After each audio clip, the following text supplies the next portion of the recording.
And I touched on this last time I was on. The big thing for me was the last season of Love Island UK. We are back. Surprise winners. It was just a second straight season with a surprise finale winner. It was hot. Here's the thing, though. I normally don't dip my toes into US Love Island. I try to keep it to the British version only. Yeah. I have standards. They call you a purist. But I love purists. But apparently the producers are hot over there. So I'm gonna give me a week and I'll check back in with some Love Island US takes, because apparently it's hot over there. We're changing the game. Wait, how do you win Love Island? Oh man, Excellent words out of my mouth. It's a great question. It's first off, you find love. So everybody's a winner in a hopeless place. First and foremost. Secondly, the public votes you the winner. One of the best features of Love Island used to be how they handled the winners, which was the public would select a winner. The guy and girl would each get an envelope, and in one envelope would be a check for $50,000, and in the other envelope would be nothing. And then the person who had the $50,000 would have the choice to either keep it for themselves or like Johnny Bananas. It's so much better. Yeah, but they got rid of that for some reason. No, it almost ended the challenge doing that. Oh yeah, it's a great reality TV move. It honestly is a great reality TV move. How many seasons did they do the envelope thing? They did that for maybe 4 or 5. Oh, that. But the problem with a show like Love Island is everybody knows coming out of it that their post Love Island career is contingent on being likable and getting Instagram ads. So nobody ended up doing the dirty move. But nobody ended up keeping the 50K. I don't think so. No, which is a shame. And so at that point they're like, why are we even doing this? That's fair. That's fair. One of the greatest reality correct. I shows need you to on break down just how it actually works. Is it as simplistic as, because I feel like I watched a season of Love Island during the pandemic, and is it just as basic as there's couples that are on, and then they just keep bringing in 1 week they bring in more guys, and then hope that someone switches out.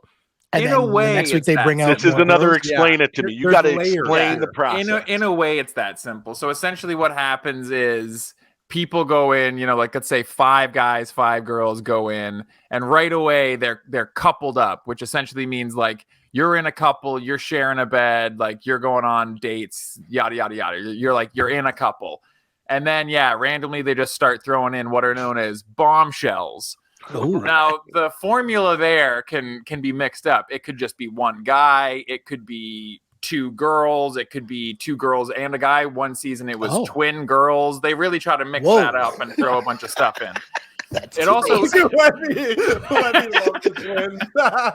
Where's my remote control? It also they've gotten creative with when they throw them in, right? Sometimes the Islanders wake up and then there's just already a dude out there by the pool, or sometimes the girls go out on a girls trip out of the villa and there are 2 guys waiting to take them all on dates. They really kind of mix up.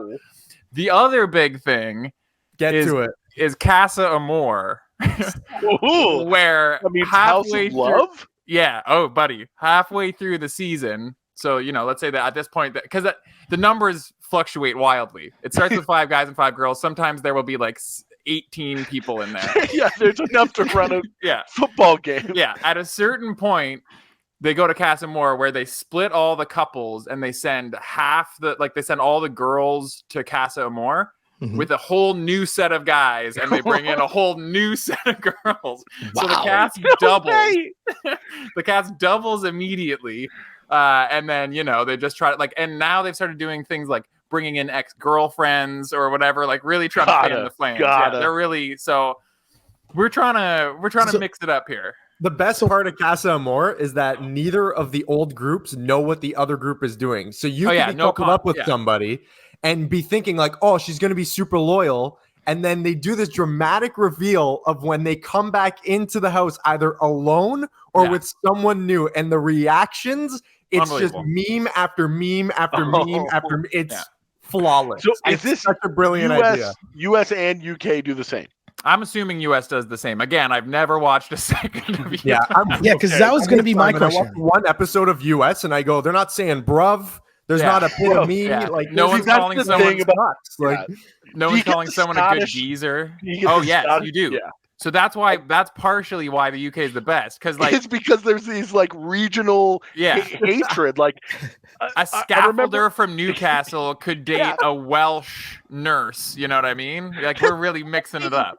And there's always a footballer. Always. Oh yeah, like a semi-pro footballer. Yeah, semi-pro. Like the narrator is hilarious. Middle center back, Sunday leaguer, is in there, as they call the them. narrator is hilarious and will like somehow find like what team the dude plays for and just start chirping how bad this amateur team is, like while he's doing little narrations for the. It's great. Cannot recommend strongly enough.